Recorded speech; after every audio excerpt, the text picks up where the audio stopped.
Robert was sweet while we were dating, but he changed drastically after we got married.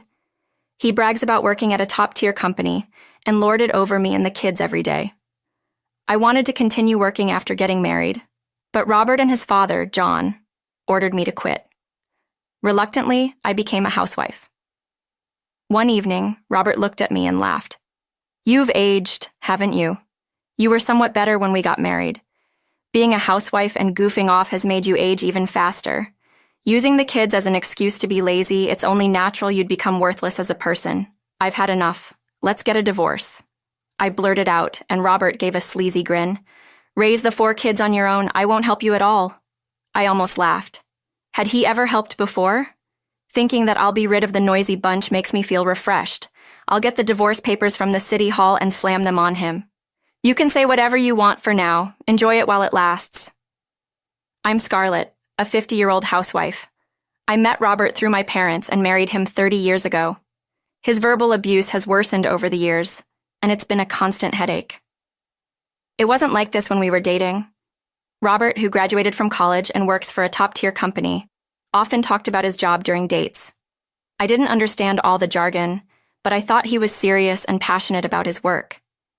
Having lost my dad in my childhood and seen my mom struggle, I wanted to marry Robert, who had a stable job to give her peace of mind.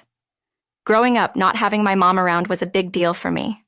On the contrary, Robert was raised by his dad after his parents divorced when he was a teenager. Not knowing my own dad, I was thrilled to have someone I could call Dad, even if we weren't blood-related. I had hoped we could get along just like a real dad and daughter. But that hope was quickly dashed after getting married. I found out that Robert was completely under John's thumb. Many of Robert's relatives are not salaried workers, but run their own businesses or restaurants, and John also started his own business. Robert deeply respected John. "I got into a famous university and joined a company because I followed Dad's advice," he often said proudly. Since the divorce from Mom, Dad raised me while expanding his company. He's an amazing man. Yes, he is. I'll make sure my son studies hard and gets into my alma mater's high school and college. I worked in Dad's company for a while, but had to change jobs due to an injury, causing trouble for Dad. So, if I have a son, I plan to make him the successor to Dad's company. That's thinking too far ahead when I'm not even pregnant yet. Before we had kids, I could listen to him and laugh it off, but after giving birth to girls in succession, Robert and John gradually started to treat me coldly. When our 3rd daughter was born, John visited the hospital room, looked disdainfully at the baby sleeping in the bed, and clicked his tongue. "Another girl?" "Hey, Robert, you've got a failure for a wife." "I'm sorry, Dad." "Scarlett, if the next one's a girl too, we're getting a divorce. A wife who can't produce an heir is useless to us." Exhausted in bed after a difficult birth, I couldn't stop crying at their cruel words. The thought of divorce crossed my mind then. Later, when our son Thomas was born, John doted on him. Robert, John, and Thomas would go out to see animated movies, buy toys, and John would give Thomas an allowance, leaving Thomas confused and the daughters complaining to me about John. Every time I slightly burnt the food or a speck of dust fell after cleaning, Robert dramatically lamented and mocked me. "If this were your job, you'd be fired immediately. It must be nice for women to be supported by their husbands and laze around at home all day. I wish I could just play with the kids and slack off every day too." Hearing this always made me angry. I had wanted to continue working, but right after getting married, I was ordered to quit by Robert and John. "Are you sure you can do your wife's duties perfectly? If you're going to slack off, quit your office job. That's right. You have to take care of me and do the housework perfectly. You don't need to work with my salary being enough to live on." I was appalled by their outdated attitudes, but I didn't want to argue with my husband or John as a newlywed, so I obediently complied. After Thomas started elementary school, I tried to re-enter the workforce as a full-time employee, but was rejected everywhere. The reason was always the same. Having 4 children, they assumed I'd likely take time off for sickness or other issues. That's pretty much the reason everywhere. Reluctantly, I became a housewife, and Robert treated me like a servant, constantly finding faults and criticizing me as a useless housewife. He used his busy job as an excuse to dump all household chores and parenting on me. I didn't mind handling the housework since I was a housewife, but whether I was sick or sleep-deprived after childbirth, he acted as if it had nothing to do with him, showing no support at all. Recently, I've been sleep-deprived because of the baby's night cries. "Robert, you're off tomorrow, right? Could you take care of the child for one night?" "Huh? I finally get a day off. Don't ruin my precious holiday. Taking care of the baby is a mom's job. You can at least handle that much." When I was at my limit after days of only 2 hours of sleep and asked Robert, who was laughing loudly at a video with a beer in hand, for help, he yelled at me. "Another day," he said. "You want to consult about the kids? You're an adult. Think and decide for yourself. You're a veteran, having raised 3 already. Don't rely on others." And if he came home to find children's toys scattered on the floor, he'd immediately get in a bad mood. When I'm tired and come home to see the house in a mess, I lose the will to come home. "You've been home all day, right? It should be clean."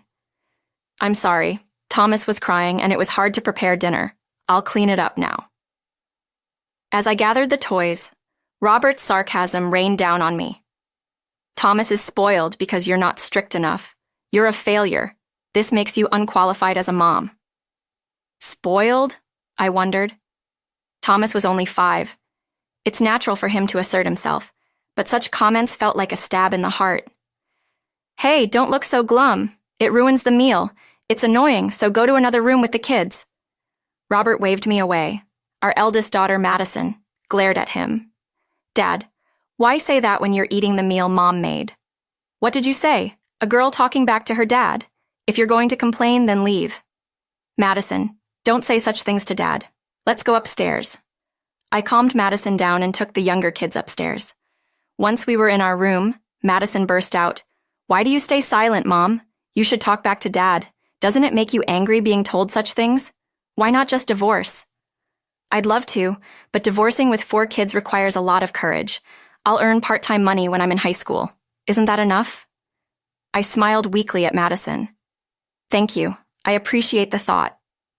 As I gently stroked Madison's head, she fell silent. Madison, a middle schooler, seemed to feel that her parents' relationship was beyond repair, so on days she had no plans, she'd actively take care of her younger siblings. I wished Robert, as their dad, would interact more with the kids, but he always treated them as nuisances and a source of his stress. On weekends, when the kids made noises, he'd complain and order me to take them somewhere. My head hurts. I feel sick. Despite disliking children, when we visited the in-laws' house, he'd pretend to dote on Thomas to show John how he valued the heir, which was hypocritical. One weekend, Robert got up past noon, and seeing me eating lunch with the kids, he announced, "You see them tired, right? Take the kids somewhere. I'm going out for drinks with a junior from work in the evening, so you can come back then." By the way, our living expenses have been cut back this past year. "Can we return to the original amount?" I asked timidly. Robert's eyes narrowed. "You can manage with $300 for food and living expenses. As a housewife, you should be able to budget better. Can't you do that without a college education?" $300 is impossible. Your salary must have increased with all the overtime and weekend work, right? Why are the living expenses being reduced? When I questioned him, Robert became furious. "Shut up. How I spend my salary is my business. How dare a housewife argue with me? Who do you think provides for this lifestyle?" I gave up arguing with Robert.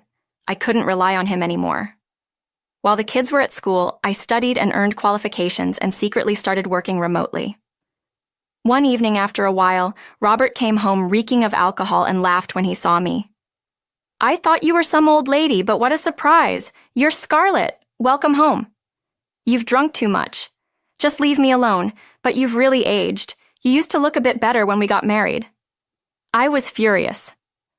Due to the reduced living expenses, I've had to switch to cheaper cosmetics recently and haven't bought any new clothes in a year. Meanwhile, he frequently buys new suits and ties, goes out drinking every night under the pretense of treating his subordinates, and purchases brand-name shoes and watches. With a trembling voice, I clenched my fist and retorted, "I want to dress up beautifully too, but you're the one not giving me any money." "Robert, don't blame others. It's because you're lazing around as a housewife that you age faster," Robert mocked loudly. "Always sleeping, lacking a sense of urgency, using the kids as an excuse to be lazy. No wonder you're failing as a person. Dizziness hit me from the anger. Who was it that ordered me to become a housewife despite wanting to continue working? I've had enough. Let's get a divorce, I blurted out, and Robert's face showed a moment of surprise, but he quickly smirked. Fine by me. I'm tired of seeing your gloomy face anyway. He agreed easily, but raised the 4 kids on your own. I won't help you at all, I almost laughed. Had he ever helped before? It's always been just me raising all 4. Thinking of getting rid of the noisy bunch is refreshing. Too absurd to respond, I headed for the entrance. I'll get the divorce papers from the city hall and slam them on him. Turning my back to Robert, I smirked defiantly. You can say whatever you want for now. Enjoy it while it lasts. When I handed the signed divorce papers to Robert, he took them with a half smile. Are you sure? Don't come crying to me with regrets.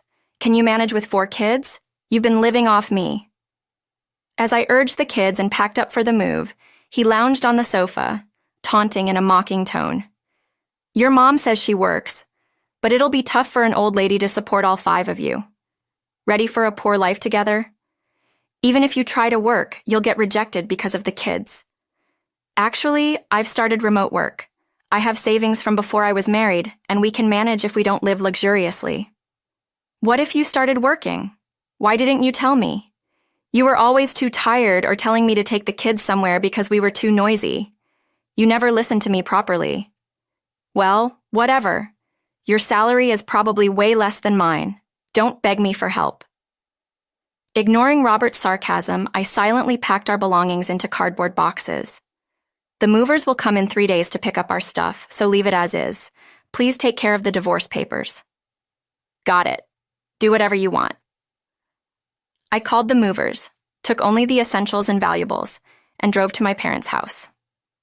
I planned to stay there for a while and look for a new place once things settled down. I briefly explained the divorce to the kids while packing, but in the car, I went over the situation again. Sorry it's so sudden, but we'll be transferring to a new school starting next week. I'm sorry, everyone. Yay, I love Grandma, so I'm excited. It's not far by bus. We can still play with our friends, so it's all good. The kids tried to cheer me up by acting excited, nearly making me tear up. Won't you miss living with Dad, Thomas? Not really. Dad doesn't like us, right? Thomas pouted. He always yells that we're noisy or annoying when he's home on the weekends. He doesn't play with us or listen to us. I didn't like being around him. Right, we all felt that way. Mom, the kids agreed, filling me with regret. I should have made the decision to divorce sooner. When I called my mom to explain, she was surprised and saddened. Robert always played the good husband and dad when we visited my parents for Christmas, so my mom thought we were happy together. She was heartbroken by the news. After the kids went to bed at my parents' house, my mom told me, Scarlett, you can stay here as long as you like. We'll manage the living expenses somehow. Thank you, but I'll be okay. Could you introduce me to a lawyer, though? Of course, but you'll have to wait a bit since I'm fully booked right now. Let me know if there's anything you need help with. Okay, understood. My mom's strong words resonated with me. 6 months after the divorce, my children and I were starting to adjust to our new environment. As I returned home from shopping, I found Robert standing in front of the gate. His hair, now mixed with gray, was unkempt, dark circles under his eyes, and he seemed utterly disheveled. He lunged at me as soon as he saw me with my bag, but I coldly shrugged him off. Who are you? Come on, don't be like that. I'm your master. I don't have a master. What does my ex-husband want at my parents' house? I asked, pushing him away. Robert began to rant in a near frenzy. I was suddenly kicked out of the house. What's going on? It wasn't sudden. You must have received several notices about paying the rent, right? If you ignore them, getting kicked out is inevitable. Why should I pay? Because you are the tenant. Hearing the commotion, a middle-aged woman from the neighboring house peeked out of her front door. Scarlett, what's happening? Should I call the police? No, it's okay. It's just my ex-husband who has come over. The woman glanced at Robert and frowned. Ah, that one. Scarlett, let me know if you need anything. With that, she disappeared back into her house. What have you been telling people about me? Let's go inside. We're causing a disturbance. Ignoring his question, I led Robert into the house. As soon as we were inside, Robert sprawled on the living room sofa and downed the coffee I offered before returning to the topic. That house was bought by your mom, wasn't it? Yes, but the deed was in your name, Robert. You were too proud to have it in your wife's name, saying it would be embarrassing. Robert seemed to remember, tilting his head as if to say, "That's right. But back then you were just a regular employee without enough money to pay the mortgage, so my mom used to transfer money into the account every month." Oh, that's right. Then stopping the transfers suddenly would be a problem for me, wouldn't it? You're dumb. Can't you understand that? I sighed, holding my forehead. Who's the dumb one here? Who in the world keeps paying their daughter's ex-husband's mortgage? Robert frowned. Your mom's rich, right? If she has money, she could have continued paying. It's unfair. Families should help each other in times of need. Who was it that told me not to rely on others when I needed help with childcare? And aren't you a senior manager at a large company? Why are you so broke? Pressing him, Robert became flustered and replied, You know why. I was treating my subordinates. It's an important duty of a superior at the expense of our household budget. The time you reduced our living expenses coincides with when you started working overtime and on weekends. Robert's face stiffened at my observation. I had to maintain communication and motivate them to work harder because of the increased workload. Oh, I see. So you're kind to subordinates but cold to your own children and wife? Subordinates are different. They're endearing. Ah, I see. How about this suggestion? If you're kicked out, why not stay in a business hotel? I got some hotel vouchers from a friend of my mom's who runs one. Robert's eyes widened. Really? You'd give that to me? I have plenty, so I don't mind sharing a few. You do have your generous moments. I'll be sorted by this weekend, so that'll do. All right. Handing over the hotel vouchers I received from my mom, Robert left in a good mood. Good, everything's set. On the weekend evening, while watching animal videos with the kids in the living room, the doorbell rang. At the door were Robert and John. I swallowed my surprise as they barged into the living room. John surveyed the relaxing children and berated, "Watch such nonsense. That's why you're all so childish." The pleasant atmosphere of our weekend was shattered, and the kids teared up from John's thunderous scolding. Then John turned his anger towards Robert. Robert, are you really leaving Thomas with this wife? What about the talks of him being the heir? I want her to struggle raising 4 kids on her own to make her realize how much she depended on my earnings, Robert declared arrogantly. If you want an heir, I should marry a younger, more obedient wife and have new children. I guess you're right. Find a new wife quickly.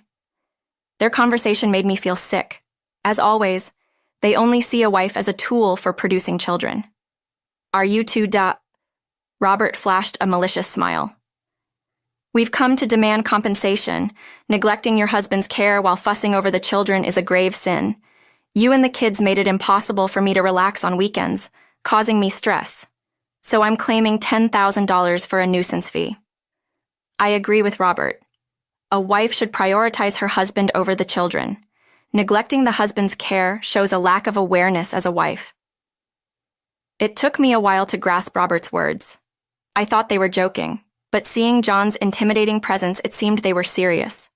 A headache began to form. I wanted to commend myself for enduring years with such a person as I pondered how to respond.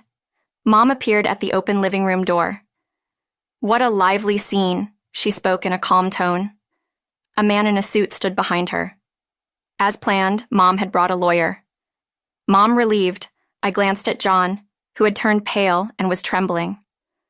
The once aggressive man seemed entirely different. Hello, Scarlett's mom. Dad, please explain the situation. Dad? Robert, too, seemed taken aback by John's sudden change. Regaining my composure with the appearance of allies, I left the room, fetched a large envelope from the bedroom, and returned to the living room. After sending the kids upstairs with Madison, leaving only adults, I laid out the contents of the envelope on the living room table. Mom, you finally got the lawyer's time. I'm sorry for the wait. Since your husband is here, may we discuss the compensation and child support claims now? Compensation? Robert looked puzzled, and I explained. Since you stayed in the hotel, we specified it. It was easy for the detective to gather evidence. You were even caught getting cozy in the car, resulting in many shots together. As I spread out the photos proving his infidelity, Robert was speechless. Eventually, he snapped back to reality and exploded. You had me stay at that hotel just to have a detective follow me? That's despicable. I don't want to hear that from someone who's been cheating for over a year. I also laid out the joint debit card statement on the table. Shocking, spending over $10,000 on your mistress. You were stingy with the household expenses, telling me to respect you as a corporate executive. Yet, as a father and husband, you're the worst. Huh? What's wrong with spending my own salary on myself, right, Dad? After a silence, John spoke softly. So, it wasn't you, but Robert who was having the affair. That's right. She's making a big fuss over a mere affair. Truly a worthless wife. John glared sharply at the carefree Robert. You damn liar! John suddenly exploded. I tentatively asked, What did you hear? John, with a displeased look, explained. Robert told me that you were the one cheating, neglecting the kids and housework, dumping everything onto him. He also told me how you threatened to take the kids and leave. He came to ask me for help. What? That's all lies. Would you like to hear the recordings of Robert with his mistress or the verbal abuse towards me and the kids? No, I'd rather not.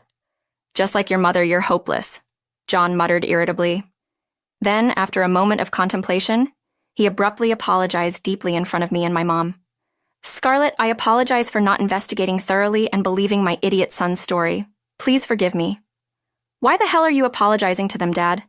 Apologizing to women is shameful. Stop it, Robert said discontentedly, to which John hurriedly explained, Listen, you should apologize sincerely too. Scarlett's mom is a great benefactor to our family. What? Didn't you hear from your brother last year? His company was about to go under. I think I heard something about that. Scarlett's mom bought his company last year and became the new president. Thanks to her, the business was turned around. If she pulls her investment now, even our group company will be hit hard. Upon hearing John's words, Robert seemed to finally grasp the situation. His defiant demeanor shifted to one of panic, and he knelt beside John. I'm so sorry. It's all right.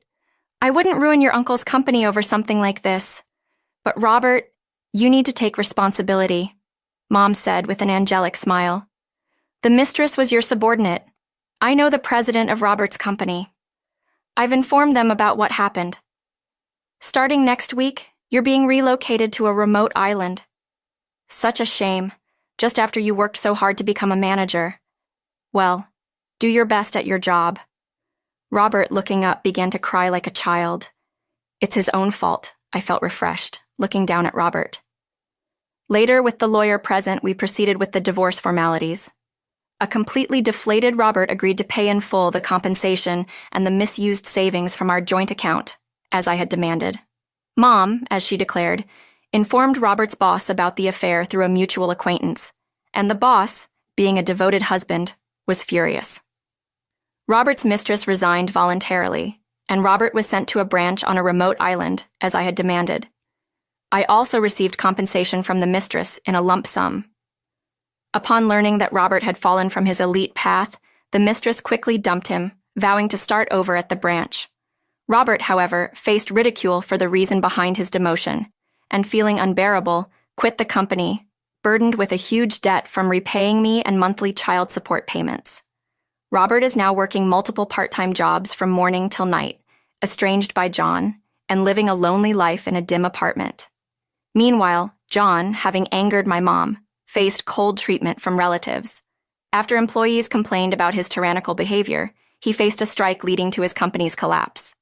Now, he's working part-time at a restaurant, berated by a younger manager. While Robert was preoccupied with his affair, I saved money through remote work and bought a second-hand house with it, moving in with my children. Shall I buy your house back? But the memories were too unpleasant, and I had no intention of returning. The children, now free from Robert and John, are noticeably happier and more comfortable.